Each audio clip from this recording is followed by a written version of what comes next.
Welcome to What If Sleepstorian, soft-spoken tales to slow the day's thoughts and carry you toward peaceful sleep.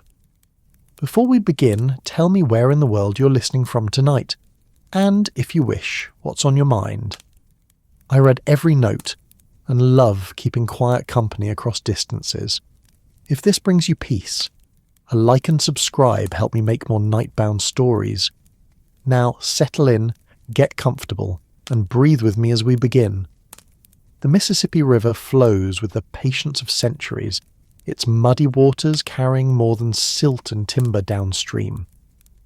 On this particular October evening in 1876, the steamboat Belle of Memphis cuts through the current with the steady rhythm of her paddle wheel, each revolution marking time like a river-bound heartbeat. The air holds that peculiar Mississippi autumn crispness, tinged with wood smoke from distant chimneys and the earthy scent of cottonwood leaves beginning their annual surrender to the water below. On the boat's upper deck, beneath the gentle glow of oil lamps that flicker like fireflies against the gathering dusk, two men stand at the railing. They are perhaps 30 years of age, though the river has aged them both in different ways. One wears a well-tailored brown suit, his hair neatly combed and his bearing suggesting the confidence of professional success. The other is dressed more practically in worn denim and flannel, his hands bearing the calluses of honest river work, his eyes holding the quiet wisdom that comes only from years spent reading the moods of moving water.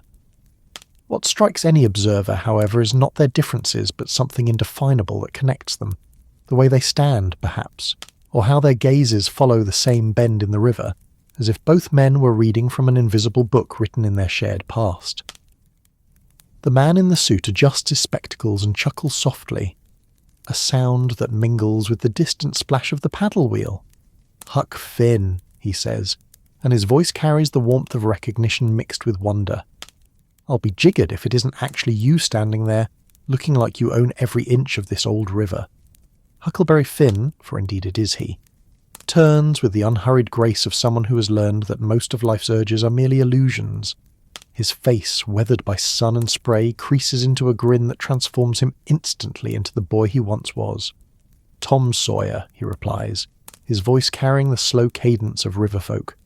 "Still talking fancy, I see, though I reckon that suit of yours costs more than most folks around here see in a season." The years had carved different paths for these two, as surely as the Mississippi had carved its channel through the continent. Tom Sawyer had followed the route that might have been predicted for him. Education, law school in St. Louis, a respectable practice handling river commerce and land disputes. His boyhood flair for drama had served him well in courtrooms, where his ability to paint pictures with words swayed juries and impressed judges. He had married well, built a fine house in Hannibal, and become exactly the sort of pillar of society that his Aunt Polly had always hoped he might become. Huck's journey had meandered like the river itself, following currents that respectable society could hardly fathom. After his brief, uncomfortable flirtation with civilization, under the widow Douglas's well-meaning care, he had returned to what he knew best, the water. He learned the river's secrets from old-timers, became a pilot's apprentice, then a full pilot himself. When the war came and river traffic changed, he adapted, working as a guide, a fisherman, sometimes a ferryman. He had no permanent address except the Mississippi itself, no family except the river community that accepted him as one of their own. Now, by the kind of coincidence that the river seems to specialize in, both men found themselves aboard the same steamboat, heading downstream toward memories that neither had spoken of in years. "I was wondering," Tom says, settling himself against the railing with the careful precision of a man whose joints remind him daily that boyhood is behind him, "if I'd ever see you again. Last I heard you were piloting a packet boat up around Prairie du Chien." "Was for a spell," Huck replies, his eyes never leaving the water. "The river's been changing, though. Railroads take more freight every year. Packet boats ain't what they used to be." He pauses, watching a great blue heron rise from the shallows, its wings beating a prehistoric rhythm against the sky. "Heard you made a lawyer. Aunt Polly must have been pleased as punch." "Was for a spell," Huck replies, his eyes never leaving the water. "The river's been changing, though. Railroads take more freight every year. Packet boats ain't what they used to be." He pauses, watching a great blue heron rise from the shallows, its wings beating a prehistoric rhythm against the sky. Heard you made a lawyer. Aunt Polly must have been pleased as punch. A gesture that seems less about the glasses and more about giving his hand something to do. She asked about you, right up until the end. Always wondered if you were eating regular meals and staying warm in winter. The paddle wheel continues its rhythmic churning, punctuating the silence that follows. Huck nods slowly, his throat working around words that won't quite come. Aunt Polly had been as close to a grandmother as he'd ever known, even during those times when she was exasperated with him for leading Tom into mischief. Her kitchen had always smelled of gingerbread and forgiveness. She was a good woman, he finally manages. Better than I probably deserved, considering how much grief I helped cause her. She never saw it that way, Tom assures him. To her, you were just another of her boys who needed looking after. She understood better than most that some folks need a longer rope than others. The steamboat's whistle echoes across the water, a lonesome sound that seems to carry the weight of all the journeys ever taken on this ancient river. They are passing through a stretch where the banks rise in limestone bluffs on one side and spread into bottomland forest on the other. The trees are dressed in their autumn colours, scarlet maples and golden hickories creating a tapestry that rivals any cathedral window. A fish jumps near the shore, its splash sending concentric circles across the still water between the banks and the boat's wake. What brings you down river? Tom asks. Business or pleasure? Huck considers this question with the gravity it deserves. In his experience, the two are rarely separate on the Mississippi. A bit of both, I reckon. Got a job waiting in New Orleans, helping survey some new shipping channels. But the truth is, I have been feeling restless lately. Like the river was calling. He glances at Tom with something that might be embarrassment. I know that sounds foolish to an educated man like yourself. Not foolish at all, Tom replies quickly. I understand completely. That's why I'm here too, in a way. I told myself I needed to visit clients in Natchez, but the real reason... He trails off, watching the wake spread behind them like a liquid scar on the river's surface. The real reason is that I've been sitting behind a desk for so long, I was starting to forget who I used to be. This confession hangs in the air between them, carrying more weight than either man had expected. They are no longer the boys who once believed they could live forever on Jackson's Island, surviving on fish and stolen provisions. They have learned what every adult learns, that time moves in only one direction, that choices accumulate like sediment, that the selves we once were become as distant as the shores we've left behind. Yet here, on the deck of a steamboat with the Mississippi flowing beneath them, something of those boys stirred again. The river has that power, to make the past feel as real and present as the current moment, to blur the lines between what was and what is. Remember, Tom says suddenly, how we used to sit on the bank near Cardiff Hill and watch the steamboats go by? We'd make up stories about where they were going, what adventures the passengers might be having. I remember you making up stories, Huck corrects with gentle humour. I was mostly thinking about whether we could stow away without getting caught and thrown overboard. Tom laughs, a sound that seems to surprise him with its authenticity. You were always the practical one. Even when we were planning to be pirates or robbers, you were the one asking where we'd get food and what we'd do when winter came. Someone had to, Huck replies. Your imagination was big enough for both of us, but it didn't concern itself with details like not starving to death. The river curves ahead of them, disappearing around a wooded point that looks exactly like a dozen other points they've passed. But Tom and Huck both recognise something familiar in the shape of the land, the way the trees cluster near the water's edge, the colour of the limestone where it shows through the vegetation. They are approaching the region of their childhood, though still many miles from Hannibal itself. Look there, Tom says, pointing toward the eastern shore where a small town rises from the riverbank. Is that Clarksville? Huck studies the collection of buildings, the church steeple rising above the rest, the docks where a few small boats bob at their moorings. Could be. Hard to tell in this light. They all look about the same from the river, little white houses climbing up from the water like they're trying to escape getting their feet wet. The observation is typically Huck. Practical, slightly irreverent, but somehow capturing a truth that more elaborate descriptions might miss. These river towns do seem to cling to the bluffs as if the water below holds some perpetual threat. even as they depend on it completely for their existence. A woman in a blue dress walks out onto one of the docks, perhaps hoping to catch a glimpse of the passengers or waiting for someone to disembark. The distance is too great to make out her features, but something in her posture, the way she holds her hand to her eyes to shade them from the late sun, reminds both men of other women they have known, other times when they stood on docks or riverbanks, watching boats carry people away toward unknown destinations. Makes you think, Tom muses, about all the times we stood on shore watching boats like this one go by, wondering what it would be like to be aboard. Now here we are, and I find myself wondering about the folks on shore, what their stories might be. That's the thing about the river, Huck says. Always makes you think about somewhere else, someone else. Like it's too big to hold just one story at a time. The wisdom in this observation strikes Tom with unexpected force. For all his education, his professional success, his carefully ordered life, he realises that Huck has understood something about existence that law school never taught.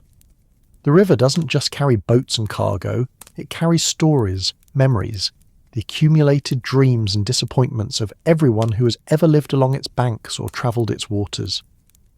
As full darkness begins to settle over the water, lanterns are lit throughout the steamboat. The warm glow from the cabin windows reflects on the river's surface, creating dancing patterns of light that seem to pulse with the boat's movement. Somewhere inside, a passenger is playing a fiddle, a gentle, melancholy tune that seems perfectly suited to this hour between day and night, between the familiar and the unknown. Getting chilly, Tom observes, though neither man makes any move to go inside. The autumn air carries a hint of the winter to come, but also the lingering warmth of an Indian summer day. River evenings always were the best part, Huck agrees, when the work was done and the water got quiet and you could just be still for a while. They stand in comfortable silence, two men who have learned that friendship doesn't always require conversation. The steamboat continues its steady progress downstream, carrying them both toward whatever awaits at journey's end, but more immediately toward a night of shared memories and the kind of talk that can only happen between people who knew each other when the world was young and full of infinite possibilities. The fiddle music drifts across the water, mixing with the splash of the paddle wheel and the gentle murmur of current against the hull.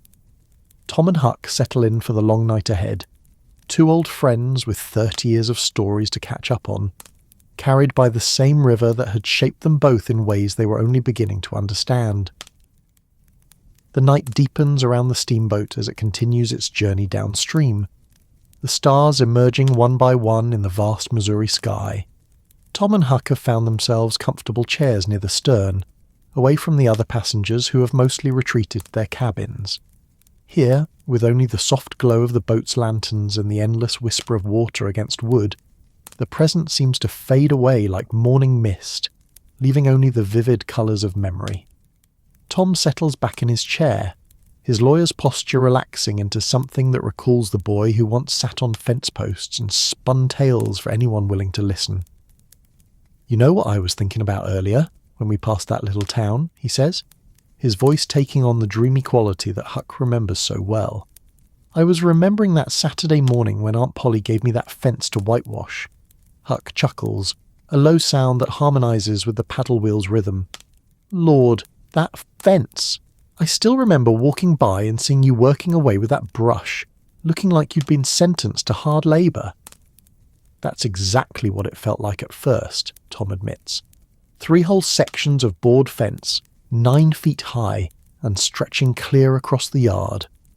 I calculated it would take me the better part of the day, and there I was, watching all the other boys heading down to the swimming hole.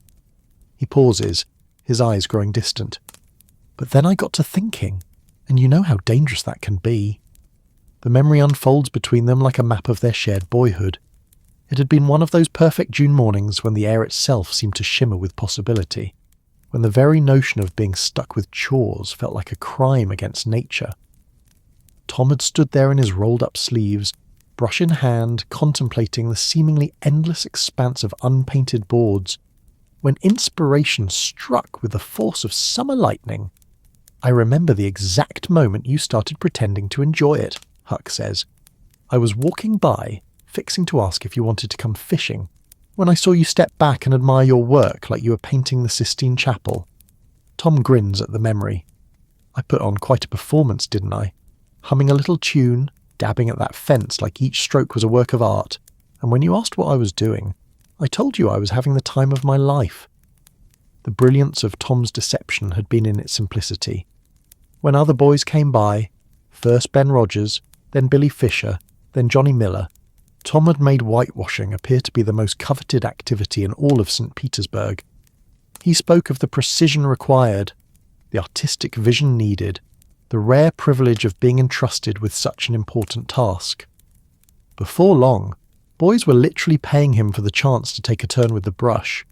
You collected marbles, string, tadpoles, firecrackers, a piece of blue bottle glass, a spool cannon, a key that wouldn't unlock anything, a fragment of chalk, a glass stopper from a decanter, and a tin soldier with one arm missing, Huck recites, with the accuracy of someone who had witnessed the proceedings, with a mixture of admiration and disbelief.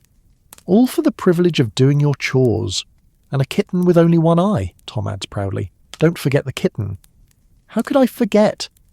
That cat lived in your pocket for nearly a month afterward. Huck shakes his head. You always did have a gift for making folks want what they couldn't have, even when what they couldn't have was work. The story illustrates something essential about Tom Sawyer, his ability to transform the mundane into the magical through nothing more than perspective and showmanship.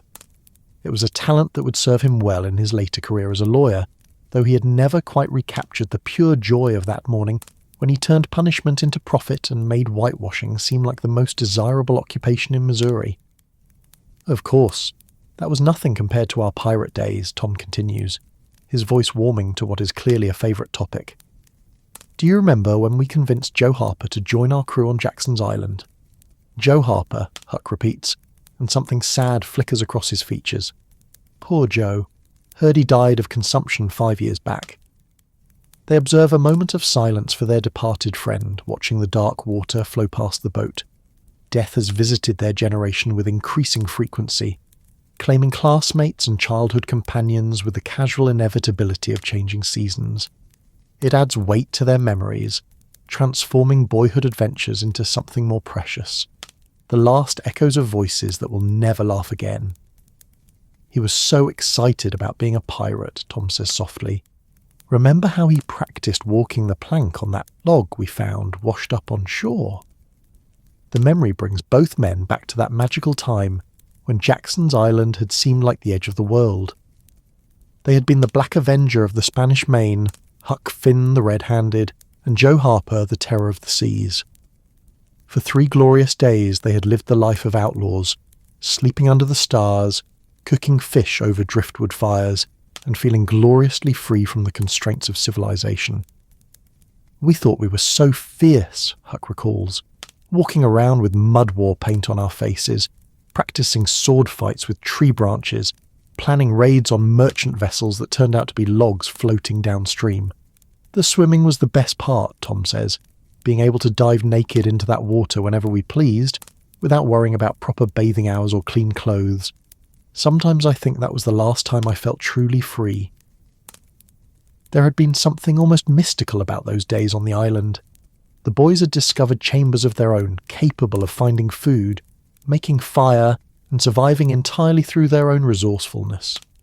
They caught fish with hooks made from bent pins, gathered berries and nuts, and slept on beds of moss and leaves that felt more comfortable than any feather bed. For a brief, shining moment, they had existed outside the adult world's rules and expectations. Do you remember the thunderstorm on the second night? Huck asks. When the lightning was so bright it turned the whole river white, and the thunder was so loud it seemed like the sky was splitting open. Scared Joe half to death, Tom recalls. He kept saying it was a sign that we should go home, that we weren't meant to be pirates after all. But you convinced him to stay, told him that real pirates welcomed storms because they proved how brave you were. Did I say that? Tom seems genuinely surprised by his younger self's wisdom. I suppose I was already learning that the right words at the right time can change everything. They had weathered the storm by huddling together in a cave they had discovered on the island's far side, telling stories to mask the thunder and sharing the last of their stolen provisions. By morning, the stew had passed, leaving the world washed clean and sparkling, and their friendship stronger for having survived the trial together. The funniest part, Huck continues, was when we decided to sneak back to town to spy on our own funeral preparations. This memory brings genuine laughter from both men.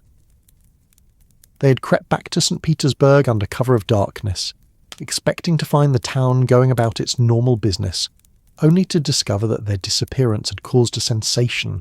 Search parties had scoured the riverbanks, mothers had wept, and the church had planned a memorial service for the 3 drowned boys. I'll never forget the look on Aunt Polly's face when she was talking to Mrs. Harper about what fine boys we had been, Tom says. She was crying real tears, saying she should have been kinder to me, should have appreciated what she had while she had it. That's when you got the idea to show up at our own funeral, Huck recalls, hide in the church gallery and make a grand entrance right in the middle of the service. Best theatrical performance of my career, Tom declares. The whole congregation thought they were seeing ghosts when we walked down the aisle. Mrs. Williams fainted dead away, and Reverend Sprague dropped his Bible. The memory of their triumphant return still brings a glow of satisfaction to Tom's features. They had timed their entrance perfectly, appearing just as the minister was reaching the climax of his eulogy about their lost young souls. The effect had been electrifying. Gasps, screams, tears of joy, and ultimately the most enthusiastic hymn-singing St. Petersburg had ever witnessed. Aunt Polly was so relieved she forgot to be angry for almost an hour, Tom continues. She hugged me so tight I thought she might crack my ribs. Then, once she realised what we'd put everyone through, she gave me a switch I can still feel when the weather changes. Worth it though, Huck observes. Best adventure we ever had up to that point. A comfortable silence falls between them as they contemplate this assessment. The island adventure had indeed been magical, representing a perfect balance between danger and safety, freedom and friendship. It was the kind of experience that seemed possible only in childhood, when the line between imagination and reality was still fluid enough to cross. The steamboat passes a series of sandbars that gleam silver in the starlight, and both men automatically assess the channel depth and current patterns, skills learned through decades of river experience. But beneath the practical observations, they're still seeing the island as it was 30 years ago, when it had seemed like their own private kingdom. Whatever happened to that raft we built? Tom asks suddenly. The one with the lean-to shelter and the steering oar that Joe carved. River took it during the spring floods, Huck replies. Found pieces of it washed up near Hannibal the following summer. Recognised Joe's carving on what was left of the oar. There's something poignant in this image. Fragments of their childhood dreams scattered along the riverbank, claimed by the same waters that had once seemed to promise endless adventure. The Mississippi gives and takes with equal indifference, carrying away both driftwood and memories with the same eternal current. You know what I think about sometimes, Tom says, his voice growing softer as the night deepens around them. I think about how brave we thought we were, playing at being pirates and robbers, but the real courage was in being children at all, in believing that anything was possible, that we could become anyone we wanted to be. Huck considers this observation, watching the wake spread behind the steamboat like the ghost of paths not taken. Maybe that's what growing up is, he suggests. Learning that most things ain't possible after all. Learning to settle for what is instead of what might be. The statement hangs in the air between them, carrying the weight of 30 years of accumulated experience. They have both learned the truth of it, Tom through his successful but predictable career, Huck through his chosen life of river wandering that had brought its own limitations and loneliness. Yet sitting here on the deck of a steamboat, surrounded by the same vast sky and endless water that had inspired their childhood dreams, both men feel something stirring that might be hope, or perhaps simply the stubborn refusal of the heart to accept that all adventures must end. A night bird calls from the darkness beyond the boat's lights, its cry echoing across the water like a voice from their shared past, reminding them that some things, friendship, memory, the eternal flow of the Mississippi, endure long after the games of childhood have been put away. The steamboat's engines settle into a deeper rhythm as they move into the main channel, where the Mississippi runs dark and strong beneath the star-scattered sky. Tom and Huck have grown quiet. The paddle wheel continues its eternal conversation with the water, and somewhere in the distance a steamboat whistle calls across the darkness like a ghost seeking its way home, each lost in the particular reverie that comes when old friends share the comfortable silence of deep understanding. Huck shifts in his chair, and even in the dim light of the ship's lanterns, Tom can see something tighten around his friend's eyes.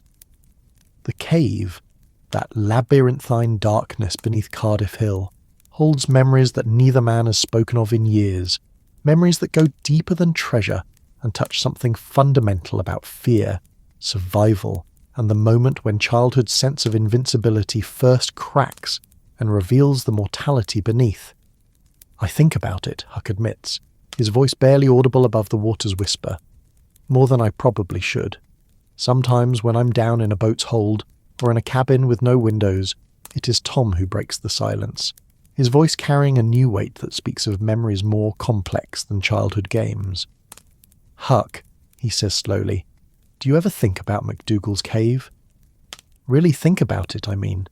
Not just the treasure and the adventure, but what it felt like to be lost down there in the dark. I get that same feeling, like the walls are closing in, like there ain't enough air in the whole world. The cave had been their greatest adventure and their most terrifying ordeal, a place where the line between life and death had become as narrow as the beam of a flickering candle. For Tom, it had begun as another romantic notion, another chance to play at being heroes. For Huck, it had become something far more real, a confrontation with darkness that was both literal and metaphorical. I was so cocky when we first went in, Tom recalls, his lawyer's precision giving way to the halting speech of someone reliving trauma. Remember? I had that grand plan about exploring the deep passages, mapping the cave like real explorers. I thought we were Lewis and Clark, heading into uncharted territory.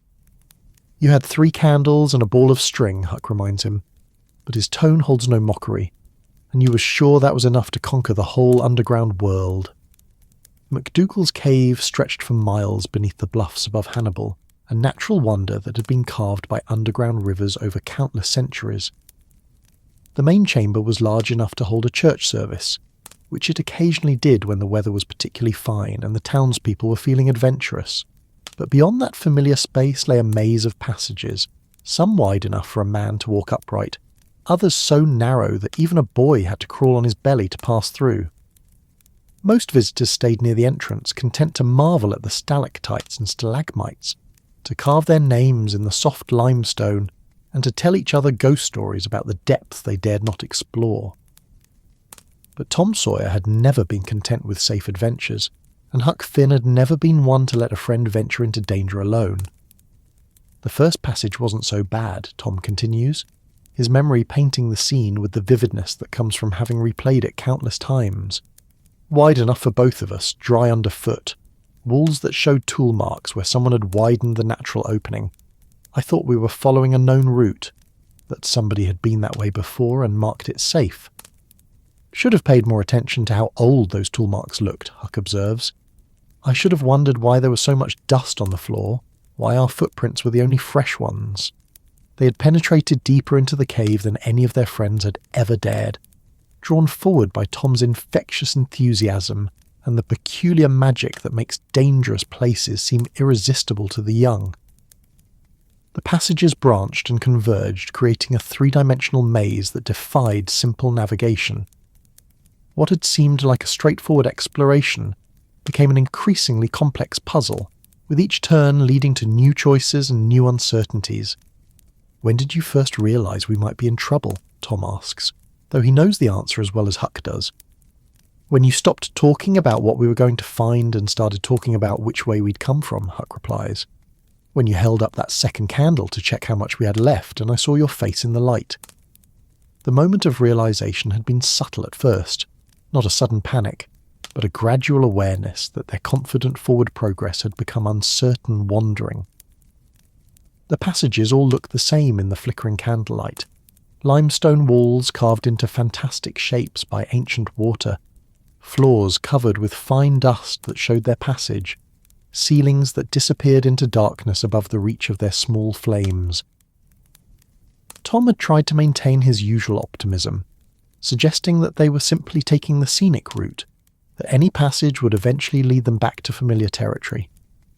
But as the second candle burned lower and the maze around them seemed to grow more complex rather than less, both boys began to understand that they were confronting something far more serious than they had anticipated.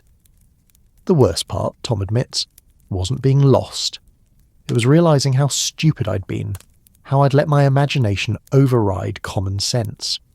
I kept thinking about what Aunt Polly would say if we never came home, how she'd blame herself for not stopping me from going.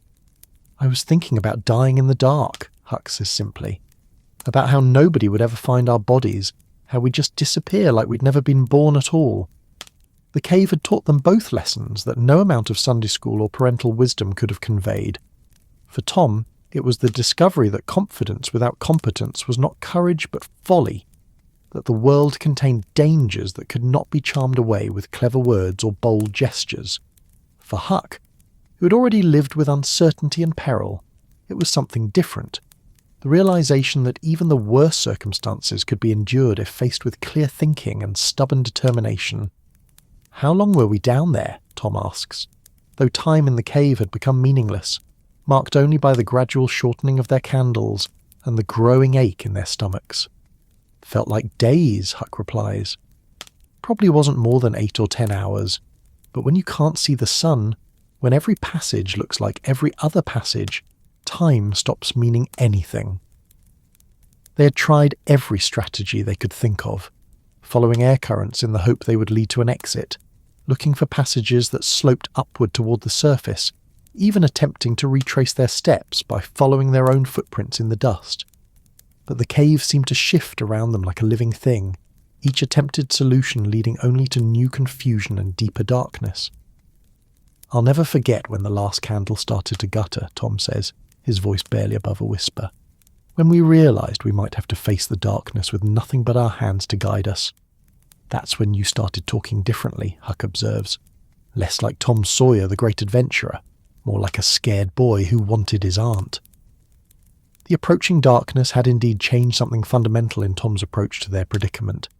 The elaborate plans and confident predictions gave way to simpler, more honest communication. He stopped trying to maintain morale through false optimism and began working with Huck to address their situation methodically, conserving their remaining light while systematically exploring their options. We should have given up then, Tom reflects. Should have found a dry spot and waited for rescue, but you wouldn't let us stop trying. Wasn't ready to die yet, Huck says matter-of-factly. Figured if we was going to die anyway, might as well die trying to live. It had been Huck's suggestion to feel their way along the walls systematically, mapping the passages by touch when sight failed them. His years of living rough had taught him to navigate by senses other than sight, to read the subtle signs that indicated direction and distance. While Tom's imagination had gotten them into trouble, Huck's practical skills were what ultimately led them towards salvation. When you said you felt a breeze on your face, Tom recalls, I thought you were imagining things, but you made us follow it anyway, crawling through that passage that was barely wide enough for our shoulders. Air has to come from somewhere, Huck had reasoned, and that simple logic had saved their lives. The breeze had indeed led to an opening, not the main entrance they had been seeking, but a narrow crack in the cave wall that opened onto a ledge high above the river. From there they had been able to make their way down to the water's edge and eventually back to town, arriving just as search parties were being organised. But the story of their escape from the cave was only the beginning of their adventure. What they had discovered in that final passage, in the moments before they found the air current that led to freedom, had changed both their lives in ways they were still coming to understand 30 years later. Do you remember what we found right before we felt that breeze? Tom asks. And now his voice carries a different quality, excitement mixed with something that might be regret. Injun Joe's treasure room, Huck says, and the words seem to hang in the air like smoke from their vanished candles. All that gold and silver, just sitting there in the dark like it was waiting for us. The discovery had been accidental, a wrong turn that led them into a chamber they might never have found under normal circumstances, In the dying light of their final candle, they had seen something that seemed like a fever dream. Wooden boxes filled with coins, leather bags heavy with precious metals, artifacts that spoke of decades of accumulated plunder. And there, stretched out beside the treasure like a guardian who had failed in his final duty, had been the desiccated remains of Injun Joe himself. I still don't know how he died, Tom muses, whether he got lost like we did, or whether something else happened down there in the dark. Does it matter? Huck asks. He was dead, the treasure was there, and we was alive to claim it. Sometimes that's all the story you get. Injun Joe had been the closest thing to a genuine villain that their childhood had produced, a half-breed outcast who had terrorized the region, with his crimes and his volatile temper. His death in the cave had closed a chapter of fear for the entire community, but it had also opened a new chapter for Tom and Huck, transforming them overnight from penniless boys into young men of means. $12,000, Tom says, his voice still holding a note of wonder. More money than most folks in St. Petersburg saw in a lifetime, and we found it by accident, while we were lost and scared and sure we were going to die. Funny how that works, Huck observes. Spend your whole life looking for something and you never find it. Stop looking and just try to survive, and there it is waiting for you in the dark. The treasure had been more than money. It had been validation, proof that their adventures had meaning beyond simple boyish mischief. For Tom, it had provided the foundation for his education and eventual career. For Huck, it had represented a kind of social acceptance that he had never experienced before, albeit one that he ultimately found more constraining than liberating. I sometimes wonder, Tom says slowly, if finding that treasure was the best thing that ever happened to us, or the worst. Both, probably, Huck replies. Money changes everything, whether you want it to or not. Changes how folks look at you, how you look at yourself, changes what's possible and what ain't. For Tom, the treasure had opened doors, to education, to social respectability, to the kind of life that his Aunt Polly had always dreamed he might achieve. He had used his share wisely, investing in land and education, building the foundation for a successful law practice. The money had been a tool, a means to transform his natural talents into professional success.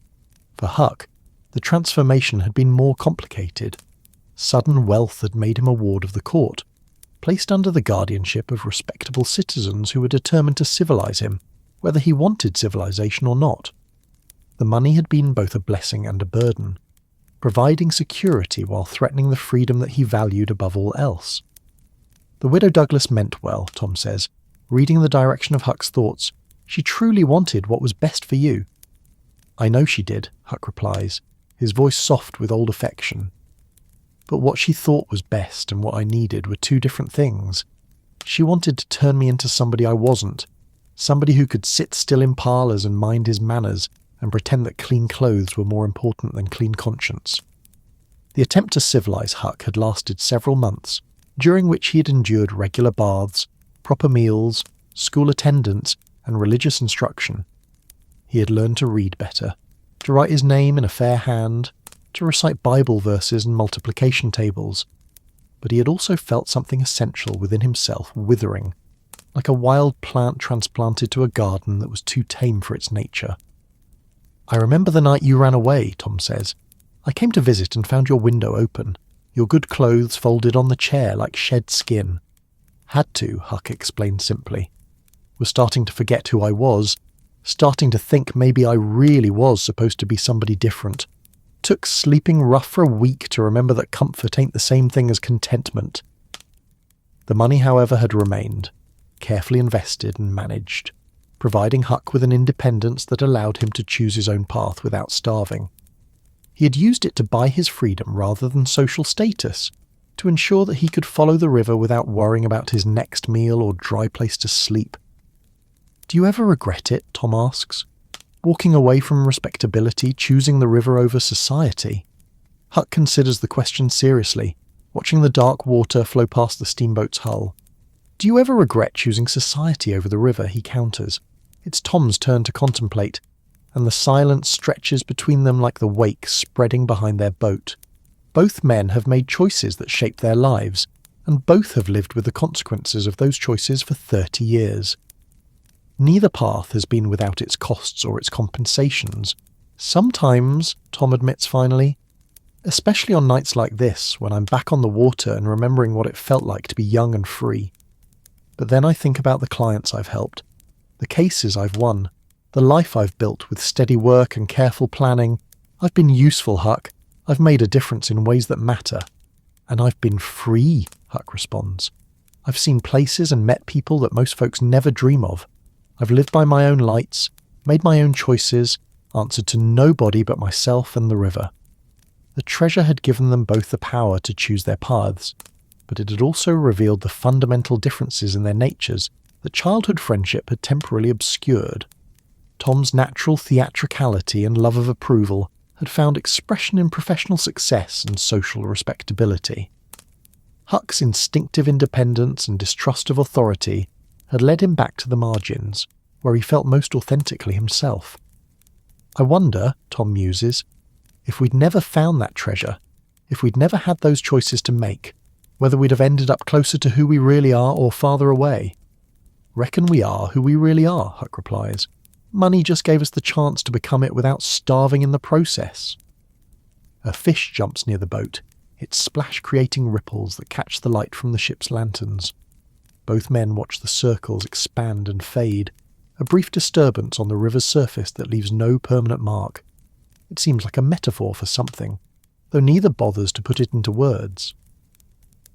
The steamboat continues its steady progress downstream, carrying them toward whatever awaits at journey's end, but more immediately toward the continuing conversation that has become a form of time travel, allowing them to revisit the moments that shaped them both.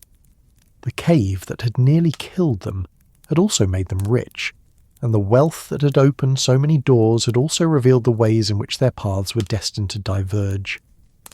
The memory of the cave brings with it other recollections, layered like sediment in the depths of their shared past. Tom finds himself thinking about the days immediately following their escape, when the whole town had buzzed with excitement over their discovery. The treasure had been authenticated, counted, and divided under the watchful eyes of Judge Thatcher and other town worthies, but the real treasure, the story itself, had grown in the telling until it bore only passing resemblance to the terrified fumbling in the dark that had actually occurred. Remember how the story got bigger every time somebody told it? Tom asks, a wry smile playing at the corners of his mouth. By the time it reached the newspapers in St. Louis, we were brave explorers who had deliberately sought out Injun Joe's lair, fought off his ghost and claimed our reward through courage and cunning. And you didn't much mind that version, Huck observes with gentle amusement. I recall you giving quite a few speeches to visiting reporters, painting yourself as a regular Daniel Boone. Tom has the grace to look embarrassed. I was young and foolish, and I'd never had that kind of attention before. It was intoxicating, having grown men hang on every word, having my story printed in papers as far away as New Orleans. I convinced myself that if I told it often enough and dramatically enough, it might become true. The transformation of their cave experience into local legend had been one of Tom's first lessons in the power of narrative to reshape reality. The frightened boy who had crawled through darkness, guided only by hope, and Huck's practical wisdom became, in the retelling, a bold young adventurer whose quick thinking and natural leadership had triumphed over danger. It was a version of events that served everyone's needs. The town's desire for heroes, the newspaper's hunger for exciting stories, and Tom's own emerging understanding of how reputation could be crafted and maintained. But you knew the truth, Tom continues, his voice growing more serious. You were there. You saw how scared I was, how close we came to never coming out at all. Truth's got many faces, Huck replies philosophically. There's what happened, and there's what it meant, and there's what folks need to believe about it. All of them are true in their own way. This observation strikes Tom as profoundly wise, the kind of insight that his legal training has taught him to value, but that his younger self might have dismissed as mere rationalization. The cave experience had indeed been many things simultaneously. A brush with death, a stroke of incredible luck, a test of character, and a transformation of circumstance. The fact that different people emphasized different aspects of the story didn't necessarily make any version false. I sometimes think, Tom muses, that finding that treasure was like opening a door that could never be closed again. Before that day, we were just boys playing on an adventure. After it, we were marked men. People expected things from us, watched us differently, treated us as if we possessed some special wisdom or courage that we'd never actually demonstrated. Expectations can be a heavier burden than poverty, Huck agrees. Poor folks just have to worry about surviving. Rich folks have to worry about living up to what their money represents. The weight of sudden wealth had manifested differently for each of them, but neither had escaped its influence entirely. For Tom, the treasure had created opportunities but also obligations. The obligation to prove worthy of good fortune, to use his advantages responsibly, to become the kind of man who deserved success. The pressure had driven him toward achievement, but had also constrained him, creating a life that was admirable, but perhaps not entirely authentic. For Huck, the burden had been even more complex. The money had made him technically respectable, but had also made him a project for well-meaning adults, who saw his rough edges as problems to be solved rather than characteristics to be valued. The tension between his nature and others' expectations had ultimately driven him back to the margins, but it had also given him the financial freedom to choose marginality on his own terms. "Do you think we'd have been happier if we'd never found it?" Tom asks. "If we'd just made our way out of the cave and left Injun Joe's treasure where it lay?" Huck considers this question seriously, watching the dark water flow past the steamboat's hull. It's the kind of speculation that river nights encourage, the contemplation of paths not taken, of lives that might have been lived differently. "Happiness ain't really the point, is it?" he says finally. "Whether we found it or not, we'd still have grown up, still have had to figure out who we were meant to be. The money just meant we could make choices instead of having choices made for us."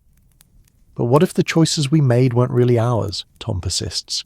"What if having money just created different kinds of pressures, different ways of being trapped?" "Then at least we were trapped in comfortable cages," Huck replies with a dry chuckle. "I've been poor and I've been rich, Tom, and I can tell you that being rich is better, even when it comes with complications." The honesty of this statement cuts through any romantic notions about the nobility of poverty or the corrupting influence of wealth. Huck has lived both realities and speaks from experience that Tom, for all his education and professional success, cannot entirely share. The treasure may have complicated their lives, but it had also provided them with options that most people never possessed. "I think about the others sometimes," Tom continues.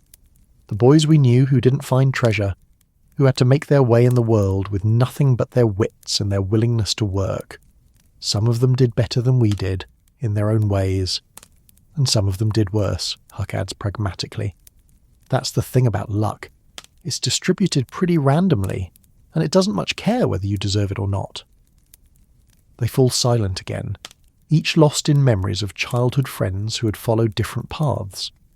Some had prospered through hard work and determination. Others had fallen victim to circumstance or their own poor choices. The treasure had been just one factor among many in determining how their lives had unfolded, though it had certainly been a significant one. A gentle breeze stirs across the water, carrying with it the sense of autumn, wood smoke from distant chimneys, the earthy smell of leaves beginning to decay, the crisp promise of winter still months away. The steamboat continues its steady progress downstream, and Tom finds himself thinking about the cyclical nature of a river travel, how every journey downstream is balanced by someone else's journey upstream, how the current that carries them south will eventually become part of the great circulation that brings water back to the headwaters far to the north. "The cave taught us something else too," he says suddenly. "Something I didn't understand at the time, but that I've thought about often since." "What's that?" Huck asks, though his tone suggests he might already know. "That there are different kinds of courage. The kind I thought I had. The bold, dramatic kind that makes grand gestures and takes spectacular risks. That's not really courage at all. It's just recklessness dressed up in fine clothes. Real courage is what you showed down there in the dark when you kept thinking and planning and looking for solutions even when everything seemed hopeless. Wasn't courage, Huck protests mildly. It was just stubbornness. I'm too opposed to die just because circumstances suggest I ought to. But Tom shakes his head. It was courage, Huck, even if you don't want to call it that. The kind of quiet, persistent courage that doesn't make good stories, but that actually gets things done. The kind that keeps you going when the dramatic gestures have all failed, and there's nothing left but the long, hard work of survival. This distinction has become important to Tom over the years, particularly in his legal career, where he has learned that the most effective advocacy is often the least theatrical, where persistence and careful preparation matter more than courtroom dramatics. The cave had been his first lesson in this truth, though it had taken him years to fully understand what he had learned. Maybe that's what the treasure really bought us, he continues. Not just financial security, but the time and space to figure out what kind of courage we actually possessed, what kind of men we were capable of becoming. And what kind of men did we become, Huck asks, though the question seems to be directed as much to himself as to his friend. Tom considers this carefully. You became the kind of man who chooses his own path and walks it steadily, regardless of what others think or expect. I became the kind of man who tries to build bridges between what is and what ought to be, using words and laws instead of direct action. Both useful in their own way, Huck observes. The world needs folks who'll stay outside the system and folks who'll work within it. Neither approach is better than the other, they're just different tools for different jobs. This mutual acceptance, this recognition that their different choices have been equally valid, responses to the opportunities the treasure provided, seems to settle something between them. They are not the same men they were 30 years ago, but they are still recognisably themselves, still connected by bonds that transcend the particular circumstances of their individual lives. The night deepens around them, and the steamboat's lanterns create a small bubble of warm light on the vast darkness of the river. Other passengers have long since retired to their cabins, leaving Tom and Huck alone with their memories and the eternal conversation between paddle wheel and current. I wonder, Tom says quietly, if we'll ever see the cave again. Probably not, Huck replies. Too many memories down there. Too much weight. Some places are better left to the past. But we'll remember it. We'll remember it, Huck confirms. Every dark passage, every moment of fear, every step that led us toward the light. Some memories you carry with you whether you want to or not. Yet here they sit 30 years later, still friends despite the different choices they have made, still able to share the comfortable silence of old companionship. Perhaps that is the real treasure they discovered in McDougal's cave. Not the gold and silver that changed their circumstances, but the understanding that some bonds transcend circumstance, that friendship forged in darkness and fear can endure any amount of light and change. The money had transformed their lives, but the experience that led them to the money had transformed their souls, teaching them lessons about courage, friendship, and the complex relationship between fortune and character that no amount of formal education could have provided. And so they continue their journey downstream, two men shaped by a childhood adventure that had tested them beyond their years and rewarded them beyond their dreams, still discovering what that long-ago experience in the darkness beneath Cardiff Hill had taught them about the nature of luck, courage, and the enduring power of friendship forged in the crucible of shared danger. The steamboat rounds a gentle bend in the river, and the motion seems to stir something new in the night air, a scent of honeysuckle and magnolia that speaks of gardens and parlours, of Sunday dresses and carefully arranged social gatherings. It is a feminine fragrance that floats across the water like a ghost of genteel society, and it brings with it memories that both men have kept, carefully folded away in the quieter corners of their hearts. Tom shifts in his chair, and when he speaks, his voice carries a different quality. Softer, more hesitant, touched with the particular vulnerability that comes when middle-aged men remember their first encounters with love. Huck, he says, do you ever think about the girls we knew? About how seriously we took ourselves when we were trying to court them? Huck's chuckle is low and knowing. I think about how little we understood about anything, girls included. We were like blind men trying to describe colours, making grand pronouncements about things we'd never actually experienced. The observation hangs between them with the comfortable weight of shared recognition. Both men have learned through decades of adult experience just how naive their boyhood romantic notions had been. Yet there is something touching in the memory of that innocence, something worth honouring even as they acknowledge its limitations. Becky Thatcher, Tom says, and the name seems to shimmer in the night air like moonlight on water. Lord, but I thought I was in love with that girl.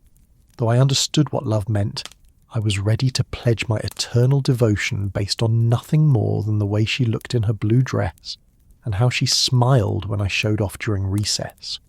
Becky Thatcher, daughter of the new judge, with her golden ringlets and sky-blue eyes, her proper manners and her air of having come from a world more refined than anything St. Petersburg had previously known.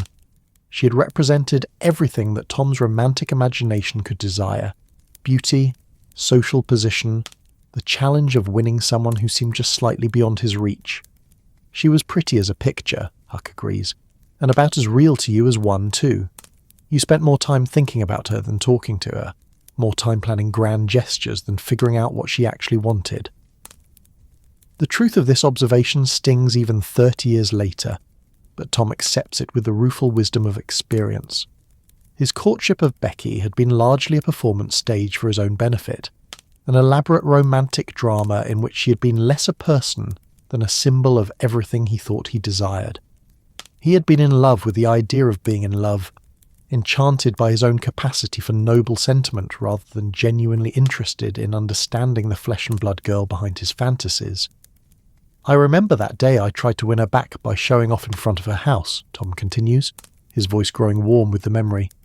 Turning somersaults, walking on my hands, doing everything I could think of to catch her attention. And she just sat on her porch with her sewing, pretending not to notice, cool as you please. Meanwhile, you were getting grass stains on your good shirt and working yourself into a sweat that could be smelled from 3 houses away, Huck adds. All for a girl who was probably wondering why you didn't just come up and have a normal conversation, like a civilized person. The memory is both amusing and painful, illustrating the gap between Tom's romantic self-image and the reality of his adolescent awkwardness. He had been so focused on being impressive that he had forgotten to be genuine, so concerned with playing the role of devoted suitor that he had never learned what Becky actually thought or felt or wanted from life. What I didn't understand then, Tom reflects, was that love isn't something you perform. It's something you discover gradually by paying attention to another person and allowing them to pay attention to you.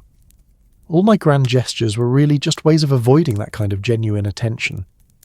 The steamboat passes a cluster of lights on the eastern shore, another small river town settling into its evening routines, windows glowing yellow against the darkness, smoke rising from chimneys where families gather around dinner tables and hearth fires.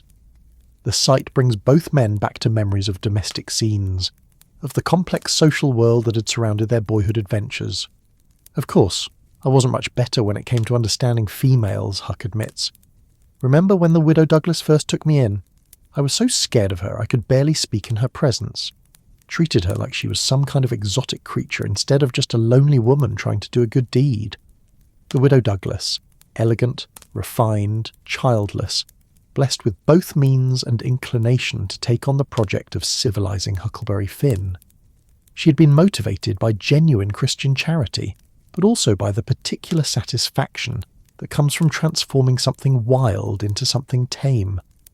Her efforts had been well-intentioned but ultimately misguided, based on the assumption that Huck's rough edges were defects to be corrected rather than essential characteristics to be understood and respected.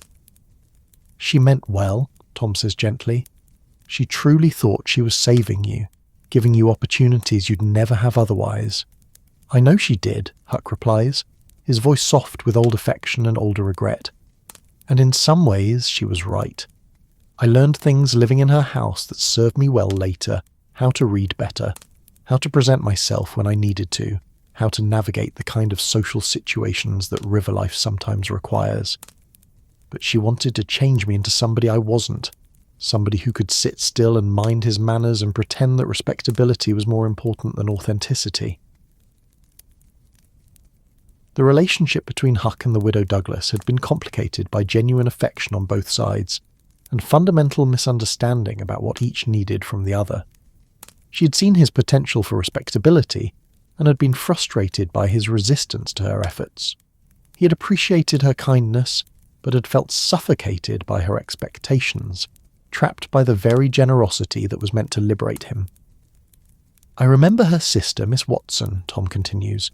She was convinced that all you needed was proper discipline and regular scripture study. Thought she could pray the wildness out of you if she just tried hard enough. Miss Watson, Huck says with a grimace that is visible even in the dim light. That woman could make paradise sound like punishment, the way she described it. All harps and hallelujahs, nobody allowed to have any fun for all eternity. Made me think I'd rather take my chances with the alternative. Miss Watson had represented the most rigid aspects of conventional morality, the kind of Christianity that focused more on prohibition than celebration, more on conformity than compassion. Her attempts to reform Huck had been aggressive and uncompromising, based on the belief that his resistance to civilization was a form of moral deficiency that could be corrected through sufficient pressure and religious instruction. But even she cared about you in her way, Tom observes. That's what made it so hard. These women weren't cruel or selfish. They genuinely believed they were helping, genuinely thought they knew what was best for you. That's what made it impossible, Huck agrees. If they'd been mean or selfish, I could have just left without feeling guilty about it. But they were kind, and they were trying to help, and they couldn't understand why their help felt like harm. The tension between individual nature and social expectation had been particularly acute for Huck, whose personality and experiences had shaped him in ways that made conventional respectability feel like a kind of spiritual death. The women who had tried to civilize him had been operating from the best of intentions, but they had also been working from assumptions about human nature and social organization that didn't account for the validity of alternative ways of being in the world. Then there was my cousin Mary, Tom continues, steering the conversation toward gentler waters. She was different from the others, never tried to change anybody, never seemed to judge, just accepted people as they were and tried to bring out the best in them. Mary, sweet, patient, understanding Mary, who had lived in the Sawyer household like a gentle spirit, smoothing conflicts and offering comfort without ever calling attention to her own sacrifices. She'd been the kind of woman who made others feel better about themselves simply through her presence, who possessed the rare gift of seeing potential without demanding immediate transformation. Mary was special, Huck agrees warmly. She had a way of making you want to be better, without making you feel bad about who you already were. That's a rare talent in women or men. She's the one who taught me to read properly, Tom recalls, not by making me feel stupid for not knowing, but by sitting with me patiently and helping me sound out the words until they started making sense. She made learning feel like a gift instead of a chore. The memory brings with it a wave of appreciation for the quiet heroism of women like Mary, who had shaped their generation through countless small acts of kindness and patience. She had never sought recognition or praise, had never demanded gratitude for her efforts. She had simply done what needed doing, day after day, with the steady consistency that keeps households and communities functioning. I wonder what became of her, Tom muses. I lost touch after Aunt Polly died. Mary moved back east to live with relatives, I think, but I never heard from her again. Probably married some deserving fellow and raised a house full of children who never knew how lucky they were, Huck suggests. Women like Mary don't usually get the dramatic stories, but they're the ones who make everything else possible. The observation carries weight beyond its immediate context, touching on something fundamental about the different ways that men and women had navigated the world of their youth. The boys had been allowed, even encouraged, to seek adventure and take risks, to test themselves against external challenges, and to measure their worth through dramatic accomplishments. The girls had been trained for different kinds of courage. The courage of daily sacrifice, of putting others' needs before their own, of finding fulfillment in service rather than recognition. Becky married well, I heard, Tom continues, though his voice suggests that this information brings him no particular satisfaction. A banker's son from St. Louis, someone with prospects and respectability. They say she has a fine house and 3 daughters of her own now. Happy? Huck asks, though the question seems to surprise him with its directness. Tom considers this carefully. I hope so. She deserved happiness. Deserved someone who could see her for who she really was instead of what she represented. I was too young and too selfish to be that person, but I hope she found him eventually. The admission carries the weight of mature self-knowledge, the understanding that his boyhood infatuation had been more about his own needs than about Becky's reality. The Tom Sawyer who had performed somersaults to win her attention had been incapable of the kind of genuine partnership that marriage requires, too focused on his own dramatic self-image to offer the steady affection and practical support that lasting relationships demand. What about you? Huck asks gently. You mentioned you were married. Was it love, or just convenience? Tom's face grows soft in the lamplight, and when he speaks, his voice carries a warmth that has been absent from his earlier reminiscences. Her name was Margaret, Maggie, daughter of a lawyer in St. Louis, practical and intelligent and blessed with the patience of a saint. We met when I was in law school, and she saw right through all my pretensions to the scared boy underneath. Sounds like she was what you needed, Huck observes. She was exactly what I needed, Tom confirms. Someone who could love me without being impressed by me. Someone who expected honesty instead of performance. She died 4 years ago. Consumption. We had 15 good years together, and I'm grateful for every one of them. The mention of his wife's death brings a moment of silence between the old friends, a recognition of the losses that accumulate with age and the preciousness of the connections that remain. Tom's love for Margaret had clearly been of a different order than his boyhood infatuation with Becky. Deeper, more genuine, based on mutual understanding rather than romantic fantasy. Children? Huck asks quietly. No, Tom replies, and there is old sadness in the word. We hoped, but it wasn't to be. Maybe that's part of why I'm here now, why I felt the need to come back to the river. Without children, the future feels less certain, more open to possibility. The steamboat's whistle sounds across the water, a long, mournful note that seems to carry the weight of all the journeys ever taken and all the destinations never reached. Both men sit quietly for a moment, contemplating the different paths their lives have taken and the roads that remain untravelled. What about you? Tom asks eventually. Ever come close to marrying? Huck's laugh is rueful. Came close a few times, but always managed to talk myself out of it. There was a woman in Cairo, Sarah, who ran a boarding house for rivermen. Kind, practical, understood life. But when it came time to make it official, I couldn't quite bring myself to do it. Why not? Fear, I reckon. Fear of disappointing her. Fear of being trapped. Fear of turning into somebody I didn't recognize. The river was my mistress, and I never figured out how to love both it and a woman at the same time. The admission hangs between them with the weight of roads not taken, of choices that had seemed wise at the time, but that might in retrospect have been based more on fear than wisdom. Huck's independence had been both his greatest strength and his greatest limitation, providing him with freedom, but also with loneliness that no amount of riverborne philosophy could entirely ease. Do you regret it? Tom asks. Sometimes, Huck admits, especially when I see other men with families, with the kind of continuity that comes from building something lasting with another person.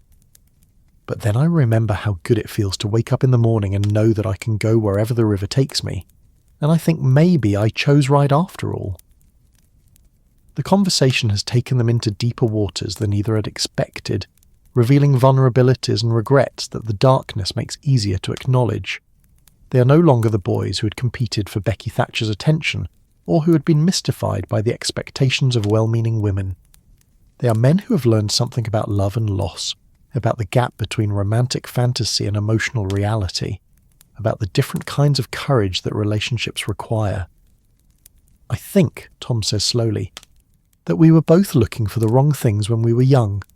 I wanted drama and recognition, someone who would make me feel important. You wanted freedom without responsibility, adventure without consequences. Neither of us understood that love is really about choosing to care for another person's well-being as much as your own. And that's work, Huck adds. Daily work, like tending a garden or maintaining a boat. All the poetry in the world doesn't matter if you're not willing to do the work. The wisdom in these observations comes from years of experience, from watching other relationships succeed and fail, from learning the difference between the excitement of romance and the satisfaction of partnership. Both men have paid the price for their different forms of emotional education, and both have gained understanding that their younger selves could never have achieved. A night heron calls from the darkness beyond the boat's lights, its cry echoing across the water like a voice from the past, reminding them that some things endure unchanged, even as everything else transforms. The river continues its eternal flow, carrying them toward whatever awaits downstream, but also carrying the accumulated memories of all the lives that have been lived along its banks. I wonder, Tom muses, what advice we'd give our younger selves if we could go back and whisper in their ears. Pay attention, Huck says without hesitation. Stop performing and start listening. Stop trying to be impressive and start trying to be useful. And maybe most importantly, stop being so afraid of being ordinary that you miss out on being happy. The advice seems to settle something between them, a recognition that their romantic failures had been learning experiences rather than personal tragedies, stepping stones toward the kind of wisdom that can only be gained through trial and error. They had both been shaped by their encounters with the women in their lives, even when those encounters had been imperfect or incomplete. The steamboat continues its journey through the night, carrying two old friends who have learned to measure their lives not just by the adventures they've had or the fortunes they've gained, but by the relationships they've formed and the understanding they've acquired about the complex business of loving and being loved. The river flows beneath them with its ancient patience, a witness to countless stories of romance and loss, carrying them all toward the sea with equal indifference and equal grace.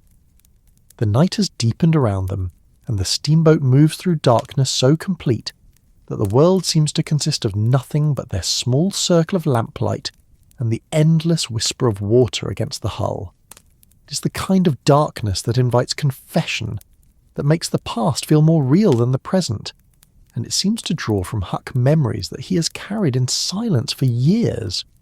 He shifts in his chair, and when he speaks, his voice carries a weight that wasn't there before, something deeper than nostalgia, something that touches the very core of who he has become.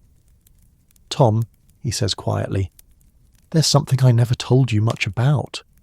Something that happened after our cave adventure, after the treasure, after I ran away from the Widow Douglas's civilization." Tom senses the gravity in his friend's tone and settles back to listen, with the careful attention that such moments require.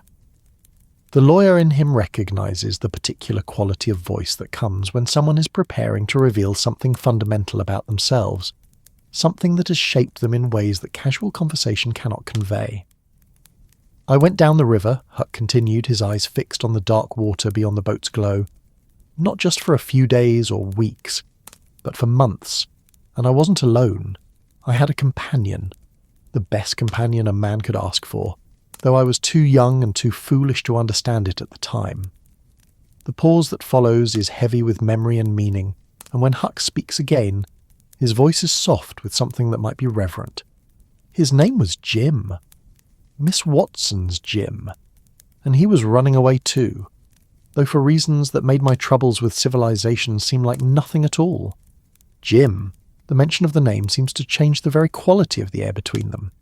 Tom has heard references to this journey before, fragments and hints dropped in conversations over the years, but Huck has never spoken of it directly, never shared the full weight of what that experience had meant to him.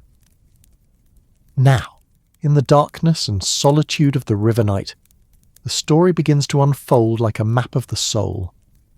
"He was afraid," Huck continues, "afraid that Miss Watson was going to sell him down the river to New Orleans, separate him from his wife and children forever.